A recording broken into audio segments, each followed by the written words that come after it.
Hello, I'm going to be reading you chapter 19 of Island of the Blue Dolphins. Another summer had come, and still I had not speared the giant devilfish that lived near the cave. Every day during the spring, Rontu and I went to look for him. I would put the canoe in the water and paddle slowly through the cave, from one opening to the other, often several times. I saw many devilfish, which were there where the black water is streaked with light, but not the giant one. At last I gave up looking for him and began to gather abalones for winter. The red shells hold the sweetest meat and are best for drying, though the green ones and the black ones are also good. Remember we talked about how the color of the abalone shell on the outside. This one's a red abalone because it's kind of got a pink color on the outside of its shell. All of them have this lovely rainbow. I need to oil this one again. If you put oil on them, it makes them even more iridescent. So all of them have this mostly on the inside, and then this one's a red abalone. So she's telling us that they all taste different, right? They have different flavor. And this was before abalone were endangered, so she could probably find all the different colored abalone. The red shell holds the sweetest meat and are best for drying, though the green ones and the black ones are also good. Because the red ones are the sweetest, starfish prey upon them. This star-shaped creature places itself over the shell of an abalone. With its 5 arms spread out against the rock to which the abalone is fastened, it holds the shell with its suckers and then begins to lift itself. The starfish pulls against the abalone shell, sometimes for days, holding on with its suckers and pushing up with its legs, until little by little the heavy shell comes loose from the body. One morning we left the cave and paddled out to the reef which is joined to it. For many days I had been gathering a few shellfish on the rocks at Coral Cove, but I had been watching the reef and waiting for the right time to harvest. This is when there are few starfish feeding, for they are as hard to pry loose from an abalone as an abalone is to pry from a rock. The tide was low, and the reef rose far out of the water. Along its sides were great numbers of red abalones, and very few starfish. So before the sun was high, I filled the bottom of the canoe.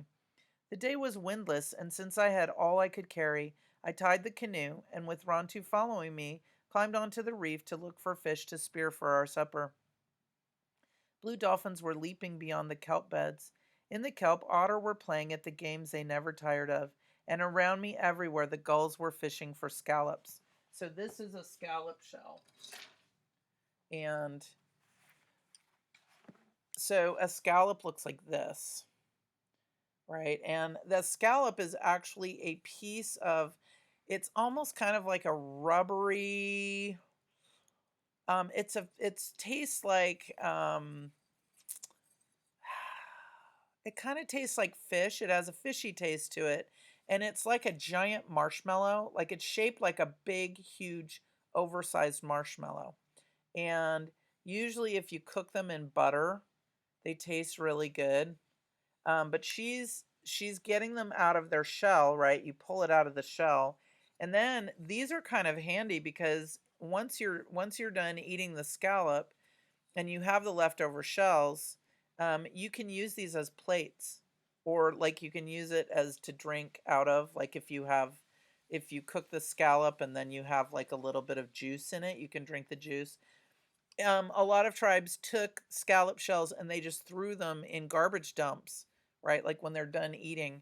So they have uncovered big, huge shell mounds that have thousands of these kind of shells in them because people ate them, slurp, slurp, slurp, and then chucked the shell in a big pile. And and then the pile gets covered with dirt and it becomes a mound, and then it becomes a shell mound.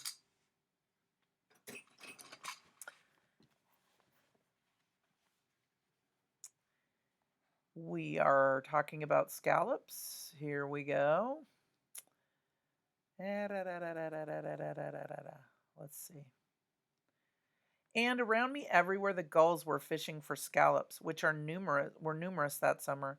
They grow on the floating kelp leaves, and there are so many of them, that much of the kelp near the reef has been dragged to the bottom. Still, there were scallops that the gulls could reach, and taking them in their beaks, they would fly far above the reef and let them drop. The gulls would then swoop down to the rocks and pick up the meat from the broken shells. That shell has like chips out of it because kids have like banged it on desks and stuff. They're very breakable, so you could easily see a seagull dropping the shell. Actually, I have ravens in my neighborhood that do that with walnuts. They drop the walnuts into the street and then the cars run over them and then they pick the walnuts out of the shell. So sometimes I'll have walnut shells all over my driveway, and it's because the ravens are sitting up on a telephone pole dropping walnuts onto the sidewalk and onto the road to have the walnuts cracked open.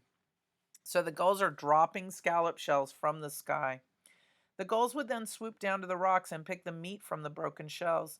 Scallops fell on the reef like rain, which amused me, but not Rontu, who could not understand what the gulls were doing.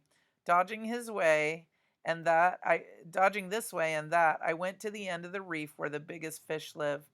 With a sinew line and a hook made of abalone shell, I caught two that had large heads and long teeth, but were good to eat.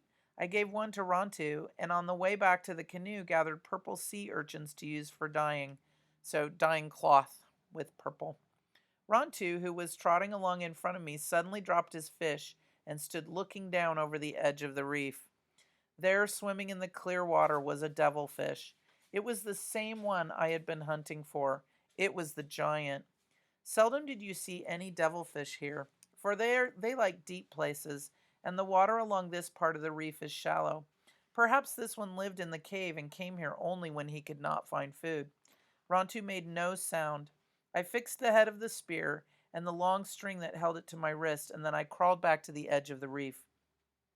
The giant had not moved. He was floating just below the surface of the water, and I could plainly see his eyes.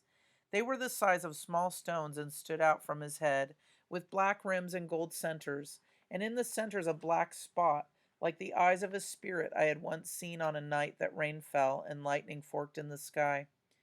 Where my hands rested was a deep crevice, and in it a fish was hiding. The giant was half the length of my spear from the reef, but while I watched, one of his long arms ran out like a snake and felt its way into the crevice. It went past the fish and along the side of the rock, and then the end of it curled back.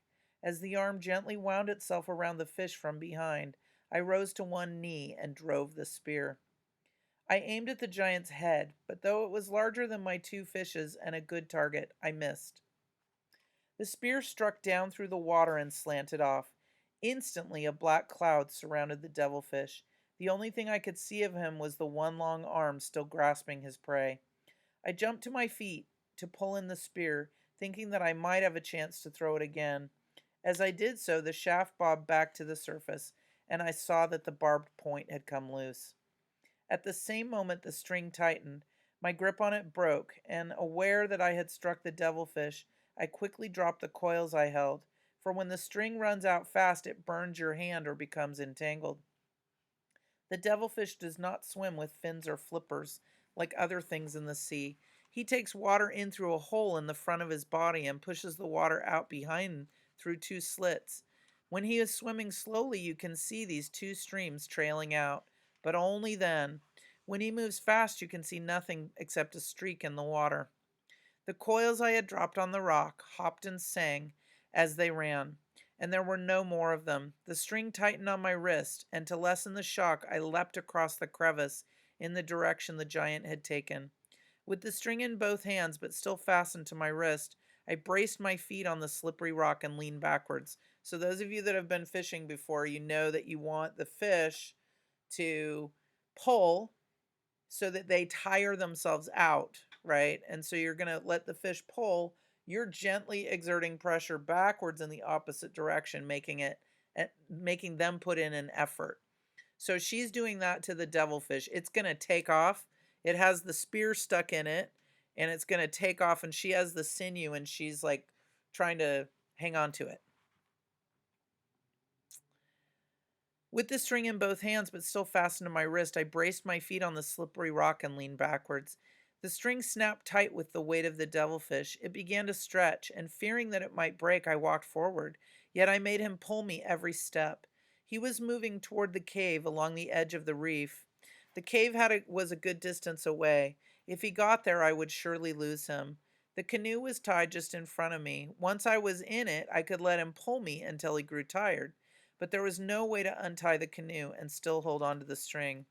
Rontu all this time was running up and down the reef, barking and leaping at me, which made my task harder. Step by step, I walked forward until the devilfish was in the deep water close to the cave. He was so close that I had to stop, even if the sinew broke and I lost him. I therefore braced myself and did not move. The sinew stretched, throwing off drops of water. I could hear it stretch, and I was sure it would break. I did not feel it cutting into my hands, though they bled. So if you have like a little piece of string and it's on your fingers and something's pulling it really hard, you can slice your fingers off.